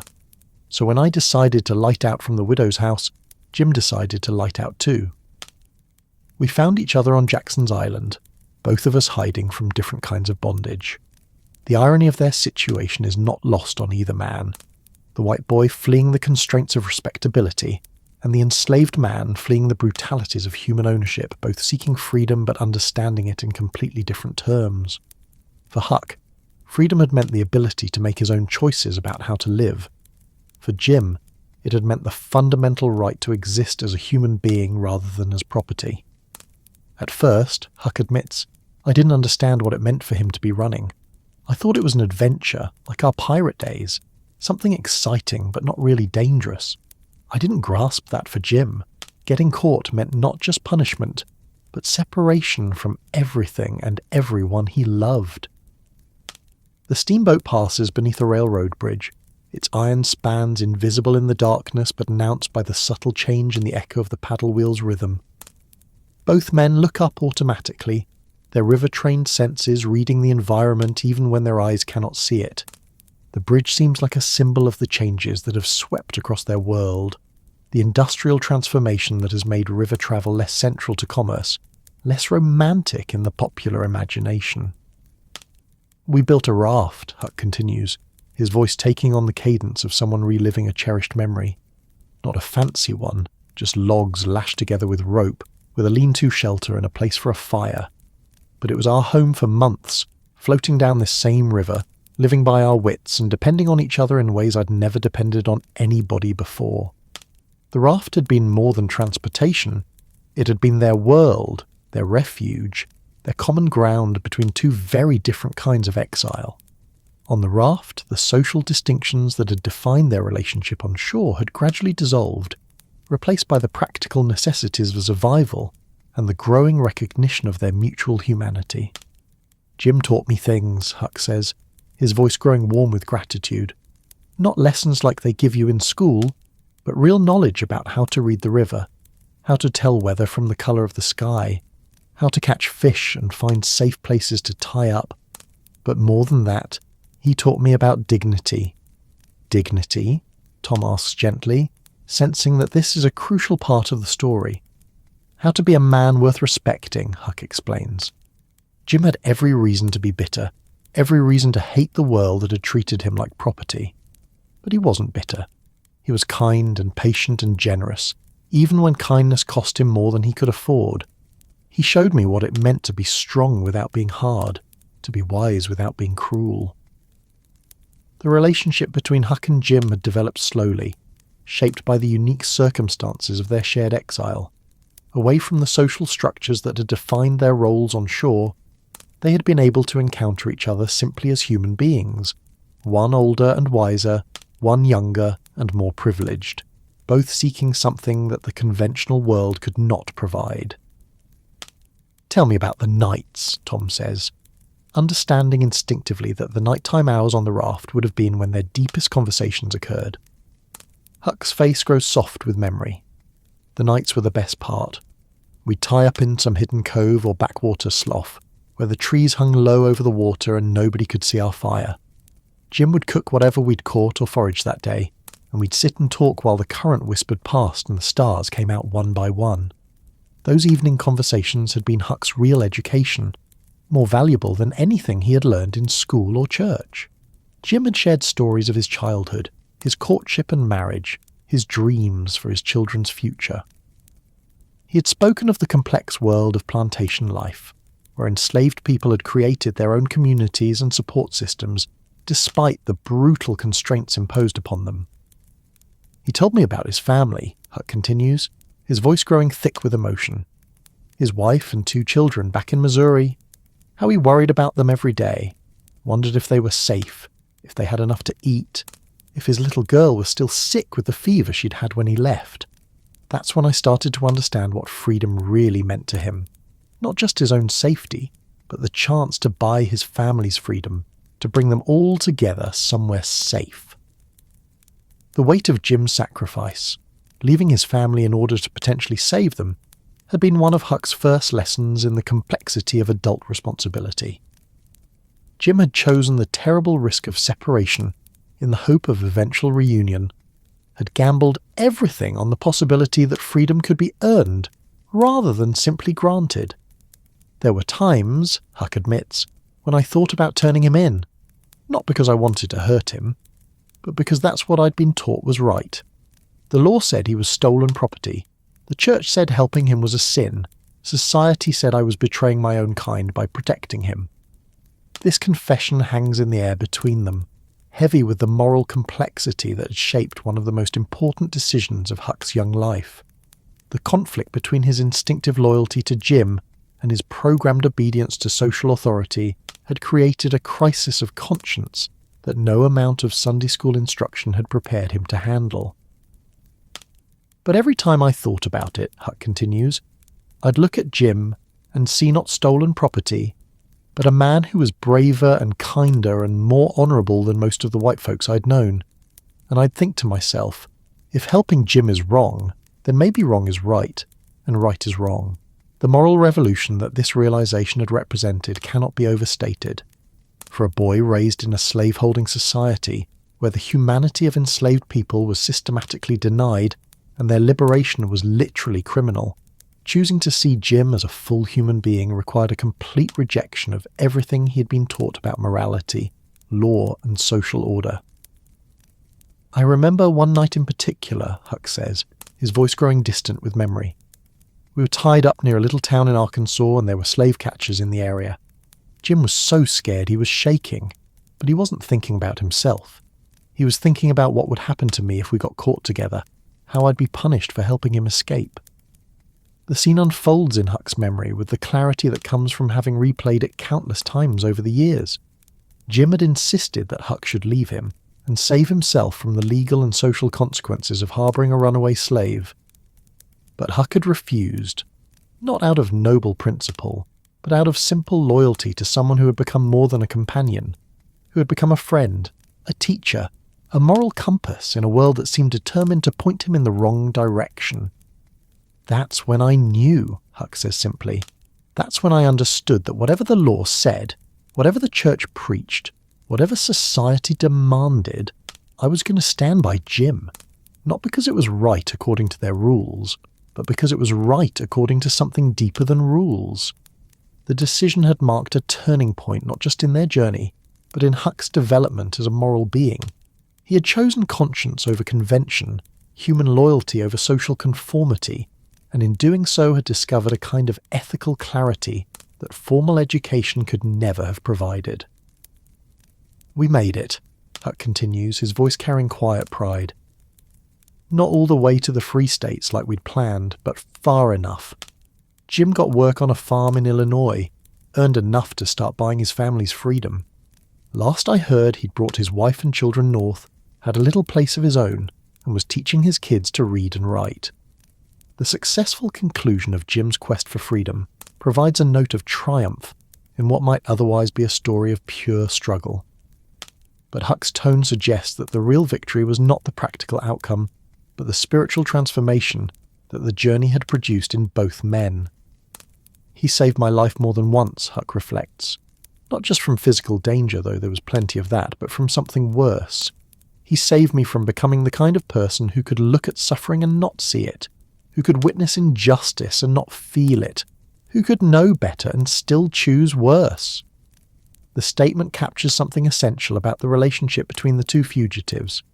While Huck had helped Jim reach physical freedom, Jim had helped Huck achieve moral freedom, liberation from the prejudices and assumptions that might otherwise have shaped him into just another unthinking participant in systemic cruelty.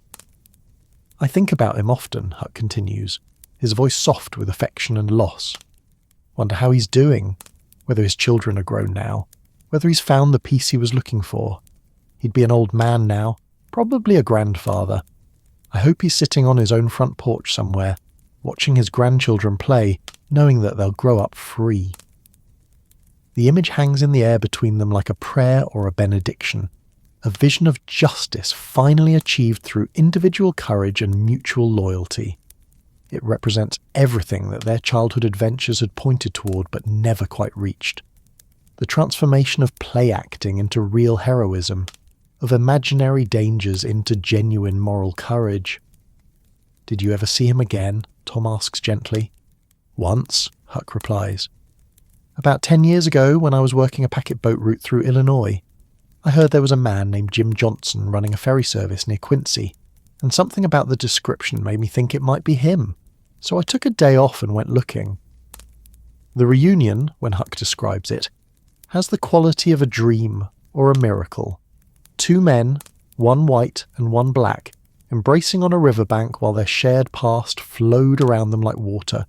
Jim had aged, his hair gone grey and his face lined by years of hard work and responsibility, but his eyes had held the same kindness and wisdom that Huck remembered from their nights on the raft. He introduced me to his family, Huck continues, his voice thick with emotion, his wife, his children, even a grandson who couldn't have been more than 5 or 6. And when he told them who I was, how we'd known each other, they looked at me like I was some kind of hero. But I knew better. I knew that if anyone was the hero of that story, it was Jim. The reversal of roles, the white man being humbled by the dignity and achievement of the black man he had once helped, speaks to the deeper lessons that the raft journey had taught. Huck had learned to see past the surface categories that society used to organise human worth, to recognise character and nobility wherever they appeared. "What did you talk about?" Tom asks. "Everything and nothing," Huck replies. Old times on the raft, the changes we'd seen in the world, his hopes for his grandchildren's future. But mostly we just sat and watched the river flow by. 2 old friends who'd shared something that most people never get to experience. The conversation had lasted only an afternoon, but it had provided both men with a kind of closure that neither had realised they needed. For Jim, it had been confirmation that his young white companion had grown into a man worthy of the trust he had placed in him. For Huck, it had been vindication that his moral choice had contributed to something beautiful and lasting. "He thanked me," Huck says, his voice barely above a whisper. "Thank you for helping him get free." But I told him the truth, that he was the one who'd done the helping. He taught me what freedom really meant, what courage really looked like, what it meant to be a man worth respecting. The acknowledgement hangs in the air between them like a sacred truth, a recognition of the profound ways that their river journey had shaped not just the practical circumstances of their lives, but the very essence of who they had become. The boy who had helped Jim escape had been motivated by loyalty and instinct. The man who remembered that journey understood it as a masterclass in moral courage and human dignity. Tom sits quietly for a long moment, absorbing the weight of what his friend has shared. The story of Jim and the raft represents something that his own childhood adventures, for all their excitement and drama, had never quite achieved. The transformation of play into purpose, of adventure into genuine moral action. "I wish I could have known him," Tom says finally. "I wish I could have learned from him the way you did." "You can still learn from him," Huck replies. "His example is still there, still available to anyone willing to see it. The question is whether we're brave enough to follow it." The challenge in these words extends beyond their immediate conversation, touching on fundamental questions about how moral progress happens and what role individual courage plays in creating a more just world.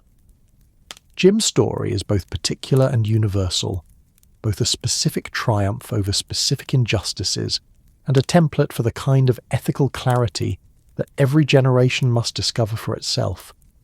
The steamboat continues its journey through the darkness, carrying 2 old friends who have been reminded once again of the mysterious ways that the river shapes the lives of all who encounter it.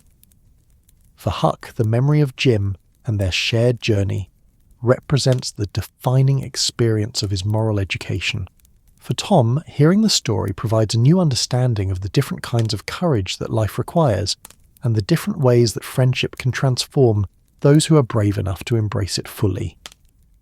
In the distance, another steamboat's whistle echoes across the water, a lonesome sound that speaks of all the journeys ever taken on this ancient river, all the stories of courage and loyalty and moral awakening that have played out on its waters. The Mississippi flows on with its eternal patience, carrying the memory of Jim and Huck's raft journey, along with countless other stories of human dignity triumphing over human cruelty, of friendship transcending the artificial barriers that society erects between people who should be natural allies in the common struggle for freedom and justice. The night has reached that mysterious hour when darkness begins its slow retreat, though dawn is still hours away. The stars seem brighter now, as if gathering their strength for the final performance before yielding the stage to the sun. The steamboat continues its steady progress downstream, and the rhythm of the paddle wheel has become so constant that it seems like the heartbeat of the river itself, marking time in a way that feels both ancient and eternal. Tom and Huck have fallen into a comfortable silence, each lost in the particular reverie that comes when old friends have shared their deepest memories and found them received with understanding. The stories they have told, of childhood adventures, lost loves, moral awakenings, seem to hang in the air around them like morning mist, visible but insubstantial, part of the atmosphere they breathe but impossible to grasp directly. It is Huck who breaks the silence, his voice carrying a new quality, something deeper than nostalgia, more profound than mere remembrance.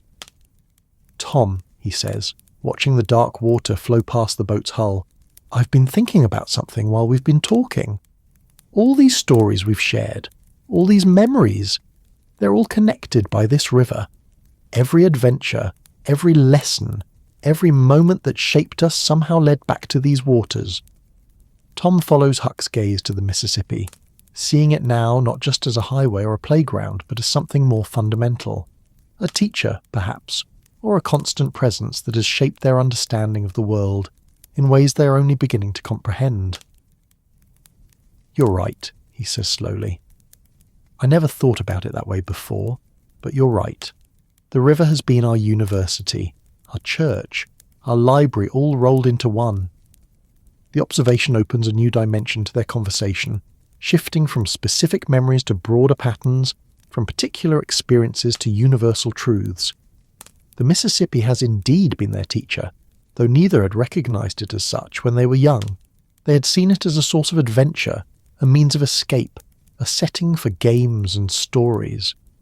Only now, with the perspective that comes from decades of adult experience, can they begin to understand the deeper lessons it has been offering all along. "What do you think it taught us first?" Tom asks, settling back in his chair with the air of someone preparing for a long and important discussion. Huck considers this question seriously, watching the way the boat's wake spreads behind them in a V-shaped pattern that gradually widens until it disappears into the darkness. "Patience, I reckon," he says finally. "The river taught us that some things can't be hurried, can't be forced, can't be rushed no matter how eager you are to get where you're going." The lesson of patience, it seems so obvious now, but it had been hard-won knowledge for two boys accustomed to the immediate gratification of childhood games and adventures. The river moves at its own pace, follows its own schedule, obeys laws far more ancient and immutable than any human authority. Learning to work with that rhythm rather than against it had been one of their earliest and most important lessons, though they hadn't recognized it as such at the time. "I remember," Tom says, "how frustrated I used to get when we'd plan some expedition, and then have to wait for the right weather, or the right water level, or the right time of day. I wanted everything to happen according to my schedule, my desires, my sense of dramatic timing. And the river just kept flowing," Huck adds, not caring a whit about our plans or our impatience. "It taught us that the world has its own rhythms, its own logic, and the wise thing is to learn those rhythms rather than fighting against them.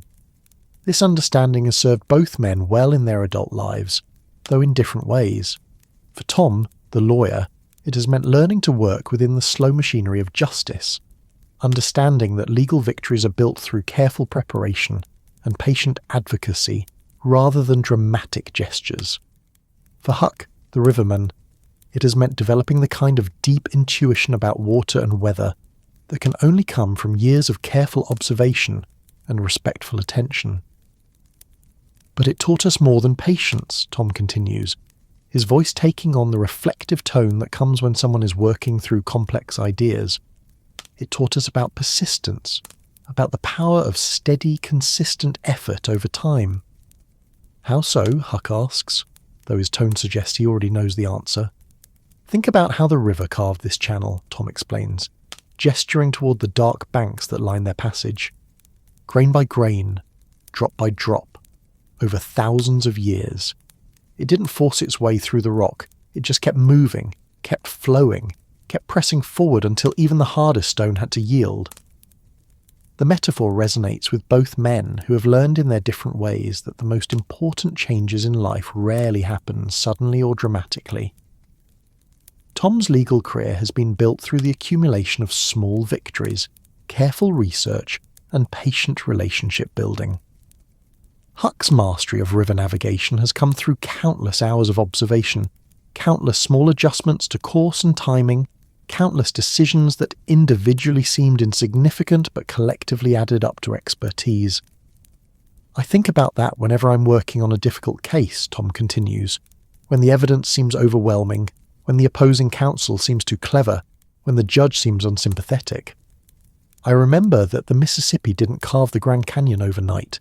It just kept flowing, day after day, year after year, until it created something magnificent. And when I'm reading difficult water, Huck adds, when the current is tricky and the channel keeps shifting, I remember that the river itself is patient. It doesn't get frustrated with sandbars or fallen trees. It just finds a way around them, or over them, or through them. There's always a way if you're willing to keep looking for it. The steamboat rounds another bend, and suddenly the eastern horizon shows the faintest suggestion of a lighter sky. Not yet dawn, but the promise of dawn. The first hint that the night's long journey toward morning is nearing its end. Both men notice this subtle change, their river-trained eyes automatically reading the sky for information about weather, time, and what the coming day might bring. The river taught us about change too, Huck observes, watching the sky lighten almost imperceptibly. How everything is always changing, always moving, always becoming something different from what it was. This lesson, the acceptance of change as the fundamental condition of existence, has been perhaps the most difficult for both men to fully embrace. In their youth, they had wanted things to remain constant, had imagined that friendship and adventure and the magical world of boyhood could last forever.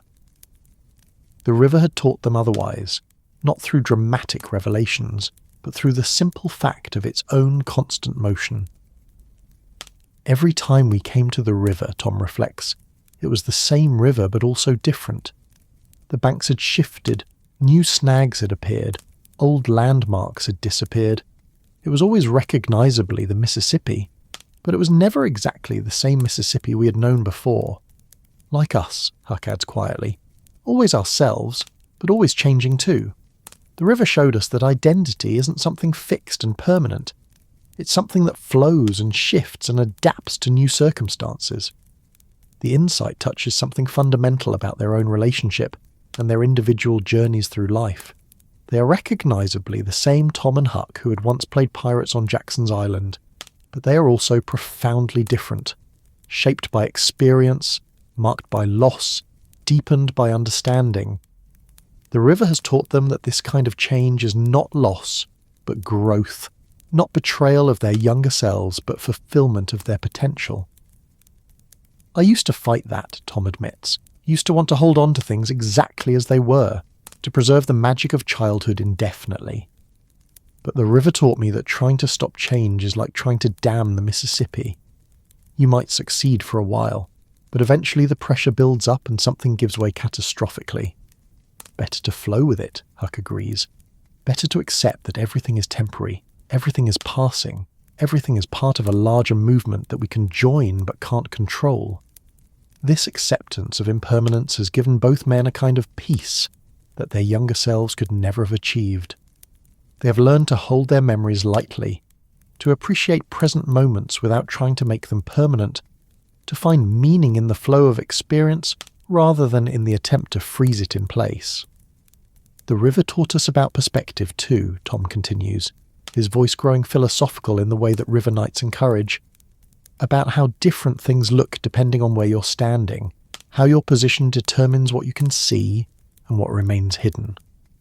The lesson of perspective, it had been learned gradually, through years of viewing familiar landmarks from different angles, different distances, different times of day and season. What looked like solid ground from one viewpoint revealed itself as an island when seen from another. What appeared to be a straight channel from the boat proved to be full of hidden bends when viewed from the shore. I remember, Huck says, how different Hannibal looked when we saw it from Jackson's Island, compared to how it looked when we were walking down Main Street. From the island, it seemed small and distant, like something from a fairy tale. From Main Street, it seemed like the centre of the universe. And both views were true, Tom adds. That's what the river taught us, that truth isn't singular, isn't simple. The same place, the same event, the same person can be many different things depending on how you approach them. This understanding has served Tom well in his legal career, where he has learned that every case has multiple sides, every client has both strengths and weaknesses, every argument has both merit and limitations. It has served Huck well in his river work, where he has learned that water that looks safe from one angle can be deadly from another, that channel conditions that seem ideal in morning light can become treacherous by afternoon. But maybe the most important thing the river taught us, Huck continues, his voice growing soft with something that might be reverence, was about our place in something larger than ourselves, about being part of a flow that started long before we were born and will continue long after we're gone. The Mississippi carries more than water. It carries history, memory, the accumulated experiences of everyone who has ever lived along its banks or travelled its length. Standing on its deck tonight, Tom and Huck are part of a story that includes Native American tribes who paddled these waters in canoes, French explorers who mapped its course, enslaved people who sought freedom along its banks, settlers who built towns and cities in its floodplains, and countless ordinary people who found in its flowing waters a source of livelihood, transportation, and spiritual sustenance. Sometimes when I'm out on the water alone, Huck says, especially at night like this, I can almost feel them all the people who came before us, all the stories this river has carried. It's like we're part of a conversation that's been going on for centuries, and we're just adding our own small chapter to it. The image is both humbling and comforting. Humbling because it puts their individual lives in cosmic perspective. Comforting because it suggests that their experiences are part of something meaningful and enduring. The river has taught them that they are simultaneously insignificant in the vast scheme of things and precious as unique participants in an ongoing human drama. I think that's why I became a lawyer, Tom reflects. Not just to make a living or to achieve professional success, but to add my voice to that conversation, to help shape the story that future generations will inherit. The river taught me that we all have a responsibility to contribute something positive to the flow of history. And I think that's why I stayed on the river, Huck adds. Not just because I love the freedom and the solitude, but because being here keeps me connected to that larger story, reminds me daily that I'm part of something bigger than my own immediate concerns. The eastern sky continues its gradual lightening, and both men can now make out the silhouettes of trees along the banks, the basic contours of the landscape they're passing through. Dawn is still an hour or more away, but the promise of it changes the quality of the darkness, making it feel temporary rather than eternal. The river taught us about time too, Tom observes, watching the slow transformation of the sky, about how it moves in cycles rather than straight lines, how past and present and future are all mixed together in the current moment. This understanding of time, cyclical rather than linear, layered rather than sequential, has shaped both men's approach to memory and planning. They have learned to see their childhood adventures not as something that happened and ended, but as something that continues to happen whenever they remember it, and continues to influence their present choices and future possibilities. Sitting here tonight, Huck says, talking about all these old times, it doesn't feel like we're just remembering the past. It feels like we're still living it, like it's all happening at the same time. Our boyhood adventures and our adult understanding of them, our young selves and our old selves, all flowing together like tributaries joining the main channel. The observation captures something essential about the nature of river time, where the water that passes a given point is always new, but the flow itself is constant, where every drop is unique but part of an eternal circulation. Their memories work the same way, always fresh when recalled, always part of a larger pattern that gives meaning to individual experiences. Maybe that's the river's greatest gift to us, Tom suggests, teaching us to see time as flow rather than as sequence, to understand that nothing is ever really lost as long as it remains part of the current that carries us forward. The steamboat passes a sleeping town, its windows dark except for a few early risers preparing for the day ahead. Smoke rises from a handful of chimneys, and a rooster crows somewhere in the distance, ordinary sounds of ordinary life beginning another ordinary day. But to Tom and Huck, who have spent the night exploring the deeper currents of memory and meaning, These simple signs of human activity seem profound, part of the great ongoing story that the river carries in its flow. I wonder, Tom muses, what lessons the river will teach the next generation, the children who are growing up along its banks right now. Will they learn the same things we learned, or will the river have new teachings for them? Both, probably, Huck replies. The basic lessons, patience, persistence, acceptance of change, those are eternal, built into the nature of flowing water. But each generation faces its own challenges, its own questions, its own need to find meaning in the flow of existence. The river will adapt its teachings to what each generation needs to learn. This understanding gives both men a sense of continuity with the future as well as with the past. They are not just the inheritors of river wisdom, but also its transmitters, carrying forward the insights they have gained and adding their own discoveries to the accumulated knowledge that the Mississippi offers to anyone willing to pay attention to its lessons. I hope, Tom says quietly, that when our time comes to join the flow permanently, we'll have added something worthwhile to the conversation, something that makes the story richer for those who come after us. I think we already have, Huck replies. Every choice we've made, every friendship we've honoured, every moment of courage or kindness or wisdom, it all becomes part of the river's memory, part of what it teaches to future generations. The thought is both sobering and inspiring. Sobering because it emphasises the responsibility that comes with every decision, inspiring because it suggests that their lives have meaning beyond their immediate circumstances. The river has taught them that they are part of something larger than themselves, but also that their individual contributions to that larger story matter in ways they may never fully understand. As the night slowly yields to approaching dawn, Tom and Huck sit in contemplative silence. Two old friends who have been reminded once again of the mysterious ways that flowing water can teach the deepest truths about flowing life. The Mississippi continues its ancient journey toward the sea, carrying their steamboat and their memories and their hard-won wisdom toward whatever awaits downstream, unchanged in its essential nature, but always changing in its particular expression, eternal and temporal at the same time, teacher and student, question and answer. The flowing heart of a continent and the flowing soul of everyone who has ever been touched by its patient, persistent, transformative power.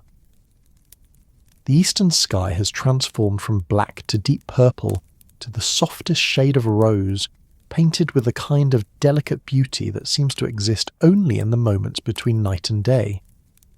The Mississippi reflects this gentle light on its surface, creating a mirror of the heavens that doubles the world's quiet splendour. The steamboat continues its steady progress downstream, but there is something different in the air now, a sense of completion, of the journey's end approaching, of stories told and understood. Tom and Huck have been sitting in comfortable silence for the better part of an hour, watching the slow transformation of the sky and feeling the subtle shift that comes when philosophical conversation gives way to peaceful contemplation. They have shared their memories, explored their deepest thoughts about life and friendship, and the mysterious ways that time and experience shape the human heart. Now, there is nothing left but to appreciate the beauty of the moment and prepare for the inevitable parting that awaits them at journey's end. The first bird calls of morning begin to echo across the water, tentative at first, then growing stronger as more voices join the chorus. It is a sound that both men know well, the daily miracle of awakening that has greeted river travellers for as long as there have been rivers to travel. But this morning the familiar sound carries special weight, marking the end of their night-long voyage through memory and the beginning of whatever comes next. "Look there," Tom says softly, pointing toward the eastern bank where the first rays of actual sunlight are beginning to touch the tops of the tallest trees. I'd forgotten how beautiful sunrise could be on the river. In town you barely notice it. Too many buildings in the way, too much noise and bustle. But out here, it's like watching the world being born all over again. Huck follows his friend's gaze and his weathered face softens with appreciation for the sight that has greeted him thousands of times, but never fails to inspire wonder. That's one thing that never gets old, he agrees. No matter how many sunrises you've seen on the water, Each one is different. Each one is perfect in its own way, like the river itself, always the same, always changing. The philosophical observation feels natural after their night of deep conversation, but it also signals something else, the way that approaching farewells make even simple observations feel weighted with meaning. They are beginning the subtle process of separation, of transitioning from shared experience back to individual journey, and every word carries the knowledge that this conversation will soon become another memory to be treasured. The steamboat's whistle sounds 3 long blasts, echoing across the water with a mournful beauty that speaks of departure and arrival, of meetings and partings, of all the complex emotions that travel by water inevitably evokes. Both men recognize the signal. They are approaching their destination, the end of this particular voyage, the place where their paths will once again diverge. "How much farther do you reckon?" Tom asks, though his tone suggests he's not entirely eager to know the answer.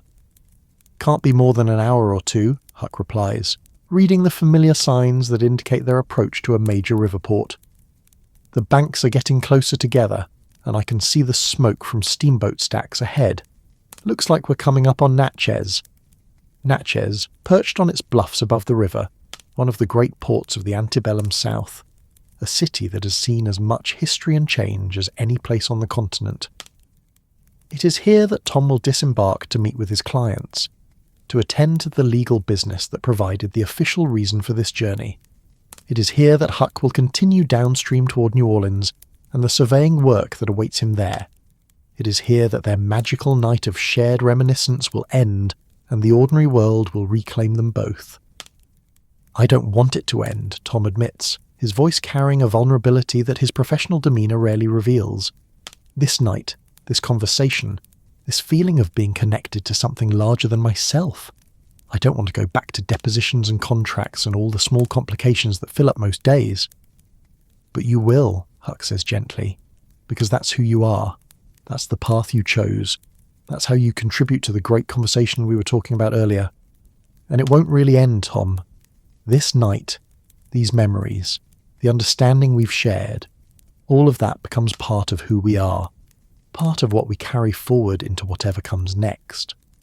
The wisdom in Huck's words provides a kind of comfort, but it doesn't entirely ease the melancholy that comes with approaching separation. They have rediscovered something precious tonight, not just their friendship, but their connection to their younger selves, their understanding of the forces that shape them, their appreciation for the mysterious ways that ordinary experiences can carry extraordinary meaning. As the sun climbs higher, painting the water with gold and silver light, the river traffic begins to increase. Other steamboats appear in the distance, their smokestacks trailing black plumes against the brightening sky. A few early fishing boats dot the water near the banks, their occupants already working to bring in the day's catch. The peaceful solitude of the night hours is gradually giving way to the bustle of commerce and activity that characterizes daylight on the Mississippi. "Remember," Tom says, watching a fishing boat maneuver toward a promising spot near a fallen log, "when we thought we might become fishermen ourselves. When we talked about living off the river, never having to answer to anybody or follow anybody else's schedule." "I remember," Huck replies with a smile. "You lasted about 3 days before you started complaining about the mosquitoes and the irregular meals. You was born for civilization, Tom, even when you was trying your hardest to reject it. And you were born for freedom," Tom responds, "even when well-meaning people were trying their hardest to civilize you. Maybe that's why we've stayed friends all these years, despite taking such different paths. We each chose what suited our nature, and we've never judged each other for those choices." The mutual acceptance that characterizes their friendship has indeed been one of its greatest strengths. Neither man has tried to change the other, neither has insisted that his own path was superior, neither has allowed the differences in their circumstances to create barriers between them. They have remained connected by something deeper than shared lifestyle or similar choices, connected by shared memory, mutual understanding, and the kind of affection that transcends surface differences. The steamboat rounds a final bend, and suddenly the city of Natchez comes into view, its buildings climbing the bluffs above the river, its docks bustling with activity, its smokestacks and church spires creating a skyline that speaks of established civilization and commercial prosperity. It is an impressive sight, but after their night of intimate conversation and river solitude, it also feels overwhelming, a reminder of the complex social world that awaits their return. "There she is," Huck observes, his voice carrying a mixture of appreciation and resignation. Still one of the prettiest river towns, still perched up there on her bluff like a queen surveying her domain. "Still full of lawyers and merchants and politicians," Tom adds with a rueful chuckle, all convinced that their particular concerns are the most important things in the world. "I'll be one of them again within the hour, I suppose." "And there ain't nothing wrong with that," Huck assures him. "The world needs folks who can navigate that complicated machinery, who can help solve problems and settle disputes, and make sure that ordinary people get fair treatment. Your boyhood adventures prepared you for that work just as much as they prepared me for river life." The observation provides a new perspective on their different career paths, suggesting that their childhood experiences had equipped them both for their adult roles in ways they had never fully recognized. Tom's natural theatricality and love of attention had indeed served him well in courtrooms, while Huck's practical skills and independent nature had made him ideally suited for river work. "Do you ever wonder," Tom asks, "what would have happened if we'd made different choices? If you'd stayed in school and I'd run away to the river?" "Sometimes," Huck admits, "but not with any regret. We both ended up where we belonged, doing work that suits us, living lives that feel authentic to who we really are. That's more than a lot of folks can say." The steamboat's engines begin to slow as they approach the Natchez landing, and crew members start preparing for docking procedures. The magical suspension of ordinary time that had characterized their night voyage is drawing to a close, replaced by the practical necessities of arrival, disembarkation, and return to separate responsibilities. "I don't want to say goodbye," Tom admits. "It feels too final, too much like ending something that should continue forever." "Then don't say goodbye," Huck suggests. "Say until next time instead. Say keep the river in your heart, or may the current carry you well. Say something that acknowledges that this conversation will continue even when we're not sitting here together." The alternative farewells that Huck proposes capture something essential about the nature of a river friendship. The understanding that separation is temporary, that the flow of affection and connection continues even when the individuals involved are physically apart. The river has taught them that nothing is ever really lost, as long as it remains part of the ongoing current of memory and love. As the steamboat approaches the dock, both men can see the crowd of people waiting on shore, some to board the boat for their own journeys, others to meet arriving passengers, still others simply drawn by the eternal fascination of watching boats come and go. It is a scene that has been repeated countless times on countless mornings, but today it feels significant in a way that transcends its ordinariness. "There's something I want you to have," Tom says suddenly, reaching into his jacket pocket and withdrawing a small object wrapped in cloth. "I've been carrying this for years, thinking someday I'd find the right moment to share it." He unwraps the cloth to reveal a smooth river stone, worn to perfect roundness by countless years of tumbling in the Mississippi's current. It is nothing remarkable to look at, just a simple piece of limestone polished by water and time. But in the context of their conversation, it seems to carry profound symbolic weight. "I found it on the shore near Hannibal," Tom explains, "the morning after we escaped from McDougal's cave. I was walking by myself, trying to understand what had happened to us down there in the dark, when I saw this stone lying at the water's edge. Something about it spoke to me. Maybe its perfect roundness, maybe the way it seemed to contain the whole story of the river's power to transform things through patience and persistence."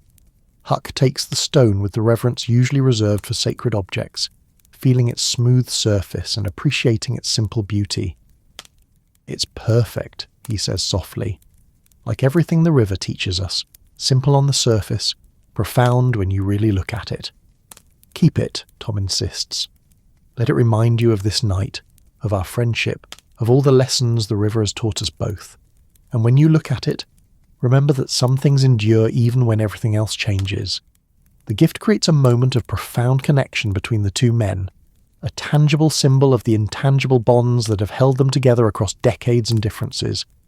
It is exactly the kind of gesture that transforms ordinary parting into meaningful transition, that acknowledges the significance of what they have shared, while providing comfort for the separation to come. The steamboat bumps gently against the dock, and crew members begin securing lines and preparing gangplanks. The moment of actual departure has arrived, bringing with it the familiar mixture of anticipation and regret that accompanies all endings that are also beginnings. "Tom," Huck says, standing and extending his hand, "it's been an honour and a privilege to share this night with you, to remember together all the things that made us who we are. Whatever happens next, wherever our paths take us, I want you to know that your friendship has been one of the greatest gifts of my life." "And yours has been one of mine," Tom replies, grasping Huck's hand with both of his own. "You've taught me things that no amount of education could have provided, shown me what courage really looks like, reminded me that the most important truths are often the simplest ones." They embrace then two middle-aged men who are also eternal boys, carrying within themselves all the adventures they have shared and all the wisdom they have gained.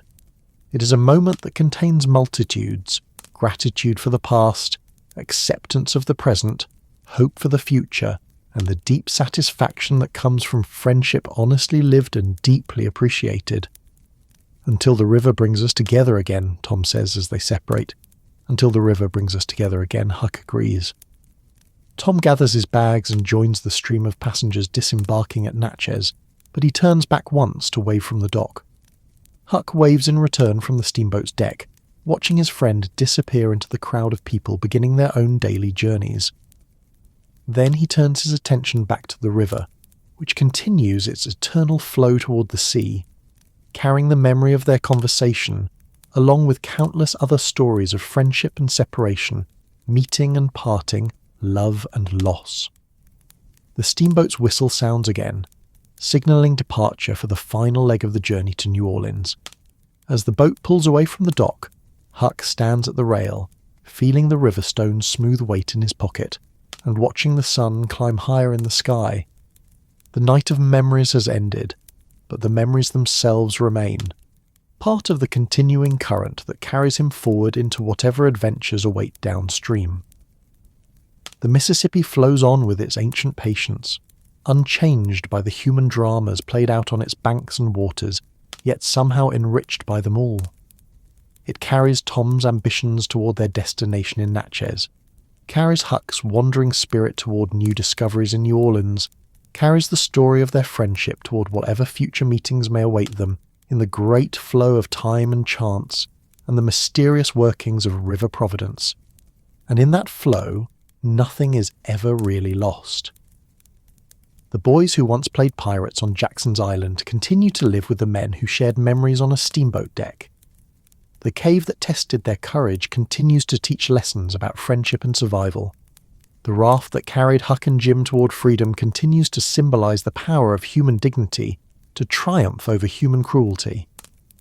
All of it flows together in the great current of story and memory, part of the river's eternal gift to anyone wise enough to listen to its teachings and brave enough to follow where its waters lead. The paddle wheel churns steadily through the brightening morning, marking time like a river heartbeat, carrying stories and dreams and the endless human desire for connection toward destinations both known and unknown, in the company of the Mississippi's patient, persistent transformative flow. That's our story tonight. Are you drifting off under the starlit skies of Kyoto, within the timeless canals of Venice, the lantern-lit calm of Marrakesh, or the sea-kissed breeze of Rio de Janeiro? If this tale brought you peace, like the episode and subscribe for more nights like this. Let the quiet surround you. Let your dreams take flight. Sleep gently now, wherever you are in this wide and wondrous world,